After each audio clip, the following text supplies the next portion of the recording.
नर्मदे हर.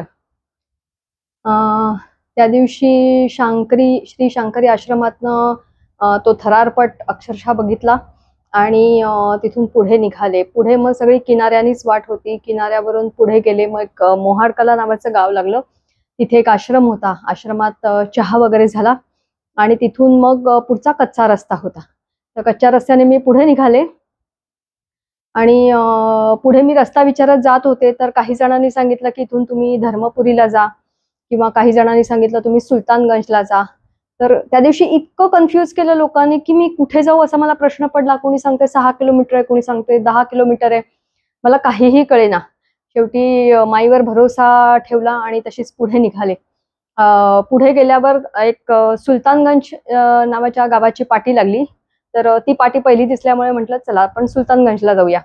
मग सुलतानगंजला चालायला सुरुवात केली त्या रस्त्याला. तर चालता चालता चालता साधारण 11:30 पावणे 12 वगैरे झाले होते.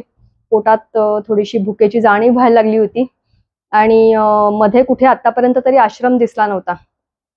मग चालता चालता एका आश्रमाची पाटी दिसली मला. तर म्हटलं ठीक आहे, प्रसादीची वेळ आहे, आपण आतमध्ये जाऊया. आणि तो आश्रम मुख्य रस्त्यापासून आतमध्ये होता. म्हणजे दिसायला असा तो दिसत होता समोर, पण ऍक्च्युली तिथं जाणारा रस्ता असा पूर्ण वळणं वळणं वळणं घेऊन जवळजवळ 1 ते 1.5 किलोमीटर तो आश्रम आतमध्ये होता. पण वेळ होती भुकेची, जेवायची, त्याच्यामुळे मी ठरवलं की आपण आतमध्ये जायचं आणि त्याप्रमाणे मी तो सगळा मार्ग पूर्ण करून मी आश्रमात पोहोचले. आश्रमात पोहोचले, थोडा वेळ थांबले, त्यांनी भोजन प्रसादी दिली आणि चालताना असं झालं होतं की जो पायाला मी म्हटलं प्रमाणे काहीतरी टोचलं होतं, त्याच्यामुळे पायाला मोठा एवढा फोड झाला होता आणि खूप दुखत होता. तर ते शराबवाले बाबाजी होते, त्यांनी औषध दिलं होतं, तेही मी लावत होते. तर सुलतानगंजकडे जाताना असं झालं होतं की पाय खूप दुखायला लागला माझा. त्याच्यामुळे मी बूट काढून टाकले आणि चप्पल घातली की थोडासा रिलीफ मिळेल पायाला. त्यामुळे थोडंसं बरं वाटलं, पण पाय दुखतच होता आणि तसाच पाय घेऊन मी त्या आश्रमात पोहोचले. जेवण वगैरे सगळं झालं आणि त्याच्यानंतर थोडा वेळ, दुपारची वेळ होती, म्हटलं लगेच तर काही जेवल्यावर मी बाहेर पडायची नाही. त्यामुळे मी थांबले. त्या शराबवाल्या बाबाजींनी जे औषध दिलं होतं मला ते मी पायाला लावलं आणि उन्हामध्ये असा पाय ठेवला आणि थोडासा शेकला पाय. तर थोडंसं बरं वाटलं. मग विश्रांती वगैरे झाली आणि साधारण 2-2:30 झाले होते. म्हटलं आता पुढे निघूया आपण. मग त्या आश्रमातल्या लोकांनी सांगितलं की आता मागच्या साईडने उतरून किनाऱ्यावरनच वाट आहे, कारण रस्त्याने जायचं म्हटलं तर परत 1-1.5 किलोमीटर मला बाहेर जायला लागलं असतं. त्यापेक्षा म्हटलं किनाऱ्यानेच वाट आहे, जसं आपण सकाळी किनाऱ्याने आलो तशी छान वाट असेल असं मला वाटलं होतं. त्यामुळे मी किनाऱ्याने जायचं ठरवलं. मागच्या बाजूने मी किनाऱ्याला उतरले आणि सकाळसारखीच वाट असेल या हिशोबाने, या अंदाजाने मी बूट न घालता चपला घातल्या होत्या. तर मागे उतरले आणि खाली उतरून बघते तर काय पूर्ण किनारा तिथपासनं वाळूचा होता. अजिबात तिथे हिरवळ किंवा पायवाट असं काहीही दिसत नव्हतं. बरं, दुपारी 2-2:30ची वेळ, मार्च महिना, तुफान ऊन तापलेलं आणि अर्थातच ती वाळू ही प्रचंड तापलेली होती. पण आता उलट वरती परत जायचं, बूट घालायचे, मग परत खाली उतरायचं, त्यापेक्षा म्हटलं जाऊ आपण तसेच जाऊ, हळूहळू करत जाऊ. म्हणून मी चपलाच घालून त्या वाळूतून निघाले. आणि वाळूतून चालता चालता, वाळू असल्यामुळे एकतर अशी पायवाट अशी काही दिसत नव्हती. साधारण एक अंदाजाने अशी मी पुढे पुढे पुढे जात होते. पाय थोडे थोडे धसत होते वाळूमध्ये. गरम होती वाळू, तापलेली होती अतिशय. तर चालता चालता पुढे मी जसं मला अंदाज आला तसं मी त्याप्रमाणे गेले आणि एके ठिकाणी येऊन मार्ग पूर्ण बंदच झाला होता तिथं किनाऱ्याला. तिथं खाली म्हणजे माई होती बाजूने आणि खाली म्हशी वगैरे बांधलेल्या होत्या आणि पुढे असं काही नव्हतंच, म्हणजे असं कुंपणासारखं असं काहीतरी होतं. म्हटलं मार्ग चुकला आपला, म्हणून मी परत उलटी वळले, थोडीशी मागे आले आणि तिथून असं वरच्या साईडला येऊन किनाऱ्यावरनच अर्थात परत वरती चालायला सुरुवात केली. तर त्या सगळ्या त्या गोंधळामध्ये पाय माझे इतके वाळूमध्ये धसले होते आणि दुपारची 2:30ची वेळ असल्यामुळे पूर्ण तापलेली वाळू, पाय अक्षरशः माझे दोन्ही तळपाय प्रचंड पोळून निघाले. प्रचंड म्हणजे इतक्या त्या, एकतर तो पायाला फोड झाला होता, त्याच्यातनं तापलेली वाळू त्याला लागत होती, पाय असे आतमध्ये धसत होते, त्यामुळे ते काढून बाहेर पुढचं पाऊल टाकणंही मुश्किल होत होतं. जेवण झालं होतं, पाठीवरचं एवढं ओझं होतं, हैराण झाले होते मी अक्षरशः. तशीच थोडी वरच्या साईडला आले आणि परत वाळूतनंच अर्थात मार्ग होता, वाळूतनं मी तशीच कशीबशी चालत मी पुढे निघाले. पाय प्रचंड दुखायला लागला होता आणि तळपाय पोळल्यामुळे तर आणखीनच वेदना खूप वाढल्या होत्या. तर थोडीशी पुढे गेले तर एक झोपडीसारखं असं बांधलेलं होतं तिथे किनाऱ्याला. तर तिथे 2-3 लोक होती, एक बाई होती, 1-2 पुरुष होते. तर मी त्यांना विचारलं की म्हटलं पुढचं गाव किती लांब आहे? तर त्यांनी सांगितलं पुढचं गाव अजून 2-3 किलोमीटर आहे. पण तुम्हाला जर किनाऱ्याने जायचं नसेल तर थोडंसं अजून तुम्ही एक 5-10 मिनिटं चालल्यावर तुम्हाला असा वरती जाणारा पायऱ्या दिसतील. तर तिथून तुम्ही वरती जाऊ शकता आणि मग तिकडनं तुम्हाला रस्त्याने जाता येईल. तर पाय पोळल्यामुळे मी ठरवलं होतं की मग आता आपण शक्य झालं तर मग आपण रस्त्याने जाऊया, ते जास्ती सोपं पडेल. त्यामुळे मी पुढे निघाले परत वाळूतनं आणि त्यांनी सांगितल्याप्रमाणे अक्षरशः 5-10 मिनिटात मला डावीकडे अशा वरती जाणाऱ्या पायऱ्या दिसल्या. फक्त प्रॉब्लेम एक होता की तिथे संपूर्ण कुंपणाने बंद केलेलं होतं. तर आता ते तारा होत्या त्याच्यातनं कसं जायचं, पण जाणं तर भाग होतं कारण असा दुखरा पाय घेऊन आणि पोळलेले पाय घेऊन पुढे अजून 2-3 किलोमीटर उन्हातनं गरम वाळूतनं चालणंही मला शक्य नव्हतं. त्यामुळे मी पाठीवरची बॅग काढली, त्या तारा थोड्याशा अशा हे केल्या, त्याच्यातनं बॅग पलीकडे टाकली, तारा वाकवल्या, मी स्वतः त्या तारांमधनं आतमध्ये गेले आणि तिथून त्या ज्या पायऱ्या होत्या त्या दिसल्या मला, तिथून मी वरती गेले. वरती गेले तर एक घर असावं असं मला वाटलं. तर तिथं मी पोचले, बाहेर छान बाग वगैरे होती आणि तिथे बेंचही मला दिसला. त्यामुळे मी त्या बेंचवर बसले आणि अक्षरशः डोळ्यातनं अश्रुधारा व्हायला सुरुवात झाली माझी, की म्हणजे मला इतकं हे झालं की माई अगं 4 महिने झाले मी सतत कुठल्या ना कुठल्या तरी परीक्षा देते, आता बास कर माई, खूप परीक्षा घेतलीस. म्हणजे अक्षरशः मी कळवळून माईला विनंती केली. तर तिथं मी अक्षरशः डोळ्यातनं पाणी वाहत होतं. मग थोड्या वेळाने शांत झाले, डोळे वगैरे पुसले. मग तेवढ्यात एक आतमधनं बाई आली. तिने मला विचारलं की कोण तुम्ही, परिक्रमा वासिका वगैरे अशी तिने चौकशी केली. म्हटलं हो, मला पाणी मिळेल का इथं? तर ते म्हणे देते पाणी, तुम्ही आतमध्येच येऊन बसा. मग मी तिथे आतमध्ये गेले.